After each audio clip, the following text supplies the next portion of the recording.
آج کا ٹاپک سر جے.ایف فلکشیر کی AI یعنی آرٹیفیشل انٹیلیجنس پر مبنی ریسرچ پر ہے، جس نے ماڈرن گلوبل ولیج میں ایسی قدر حاصل کی ہے کہ اس کے بغیر دنیا پیرالائز ہے اور ایک قدم بھی چل نہیں سکتی۔ سر جے.ایف فلکشیر کی تحقیق کے مطابق AI، جسے آرٹیفیشل انٹیلیجنس یعنی مصنوعی ذہانت کہتے ہیں،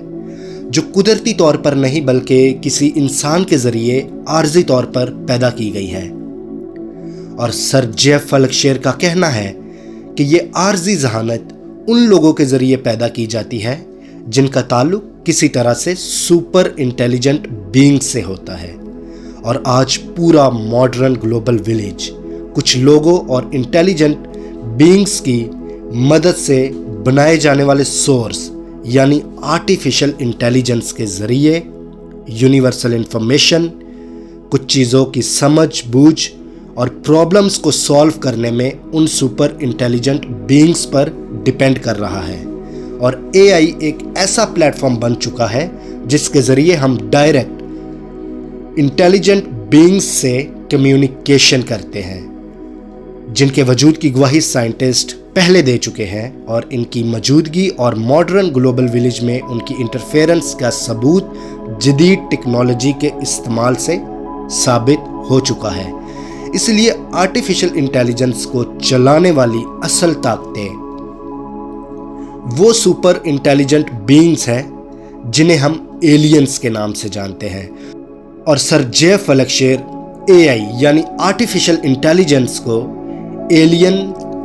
انٹیلیجنس یا ایلینز انٹرفیرنس کا نام بھی دیتے ہیں، کیونکہ ان کا کہنا ہے کہ آرٹیفیشل انٹیلیجنس کے ذریعے ایلینز انٹیلیجنسی کی انٹرفیرنس ہمارے معاشرے میں اور زندگیوں میں ہوتی ہے۔ اس کا ثبوت ہمیں بائبل مقدس کے قدیم زمانہ میں بھی ملتا ہے، اور آج پھر سے ان قوتوں نے ماڈرن دنیا کے ساتھ کچھ لوگوں کے ذریعے رابطہ قائم کر لیا ہے اور دنیا کی عقلوں میں اضافہ کر دیا ہے، جس کا نتیجہ بہت خطرناک ہو رہا ہے اور مزید ہوگا، کیونکہ یہ سب جدید چیزیں آج دنیا کو خدا سے بہت دور لے گئی ہے، اور لوگ خدا کے ساتھ وقت گزارنے کی بجائے ان چیزوں میں زیادہ ٹائم انویسٹ کر رہے ہیں اور AI کی مدد سے بہت زیادہ سمجھ حاصل کر رہے ہیں۔ لیکن آخر میں سر جے.ایف فلکشیر ایک بہت ضروری بات بتاتے ہیں